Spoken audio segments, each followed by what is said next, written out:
স্বাগতম সবাইকে। আজ আমরা জানব নতুন বছরের শুরুতে কেন বুর্জ খলিফাতে ফায়ারওয়ার্কস সেলিব্রেশন করা হয়। এটি বিশ্বের সবচেয়ে উঁচু ভবন, যা দুবাইয়ের উন্নতির প্রতীক। প্রতি বছর লাখো লাখো মানুষ আসে নিউ ইয়ার সেলিব্রেশন উপভোগ করতে। এই বুর্জ খলিফায় অনুষ্ঠিত সেলিব্রেশনটি কেবল একটি পার্টি নয়, এটি দুবাইয়ের সাংস্কৃতিক এবং প্রযুক্তিগত উৎকর্ষতার উদযাপন। প্রতি বছর বিশ্বের নানা কোণ থেকে পর্যটকরা এখানে এসে অংশগ্রহণ করে। এখানে প্রতি বছর 1 মিলিয়নেরও বেশি দর্শক অংশগ্রহণ করে, যারা বুর্জ খলিফার ভেলকমিং নিউ ইয়ার সেলিব্রেশন উপভোগ করতে আসে। এবং এই ঘটনাটি আরও চমকপ্রদ হয়ে ওঠে কারণ প্রায় 500,000 ফায়ারওয়ার্কস এবং লেজার শো দিয়ে পুরো শহর আলোকিত হয়ে ওঠে। বুর্জ খলিফা শুধু একটি বিল্ডিং নয়, এটি দুবাইয়ের সংস্কৃতি, উদ্ভাবন এবং উচ্চাকাঙ্ক্ষার প্রতীক।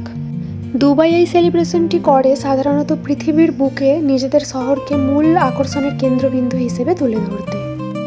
এই অনুষ্ঠানটি শুধু নতুন বছরের শুরু নয়, এটি পৃথিবীকে একসাথে নিয়ে আসার এক সুযোগ। দুবাই নিজেকে একটি বিশ্বব্যাপী পর্যটন গন্তব্য হিসেবে প্রতিষ্ঠিত করতে চায়, সেজন্য এখানে অনুষ্ঠিত নিউ ইয়ার সেলিব্রেশনটি একটি বৈশ্বিক ইভেন্ট হয়ে ওঠে, যা পৃথিবীর বিভিন্ন প্রান্ত থেকে দর্শকদের আকৃষ্ট করে। এছাড়া ফায়ারওয়ার্কস এবং লেজার শো দুবাইয়ের অগ্রগতির চিহ্ন হিসেবে কাজ করে। সেগুলি শুধুমাত্র বিনোদন দেয় না, বরং মানুষের কাছে এক আধুনিক উদ্ভাবনী শহরের বার্তা পৌঁছায়। বুর্জ খলিফার এই অনুষ্ঠানটি অনেক দেশের সংস্কৃতির সম্মেলন, যেখানে বিশ্বের নানা প্রান্তের মানুষ একত্রিত হয়ে আনন্দে মেতে ওঠে। এই সেলিব্রেশনটি বিশ্বের নানা প্রান্ত থেকে আসা দর্শকদের একত্রিত করে এবং এটি দুবাইকে একটি বিশেষ পর্যটন গন্তব্য হিসেবে তুলে ধরে, যেখানে সবাই আনন্দের সাথে নতুন বছরের সূচনা করে। দুবাই সরকার প্রতি বছর বুর্জ খলিফার নতুন বছরের ফায়ারওয়ার্কস এবং ড্রোন শো এর জন্য প্রায় 25 থেকে 40 মিলিয়ন দিরহাম খরচ করে থাকে। কখনো কখনো এই খরচ 100 মিলিয়ন দিরহাম পর্যন্তও হতে পারে। ফায়ারওয়ার্কস এবং লাইট শো, ড্রোন শো, এছাড়াও সিকিউরিটি এবং লজিস্টিকের জন্য, এছাড়াও মার্কেটিংয়ের পিছনেও এত ব্যয় হয়ে থাকে।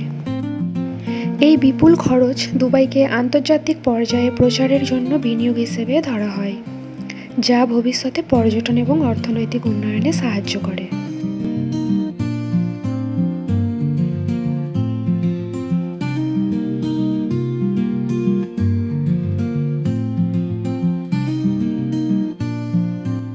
আপনার অভিজ্ঞতা কেমন? আপনি কি কখনো বুর্জ খলিফার এই বিখ্যাত সেলিব্রেশনে অংশগ্রহণ করেছেন?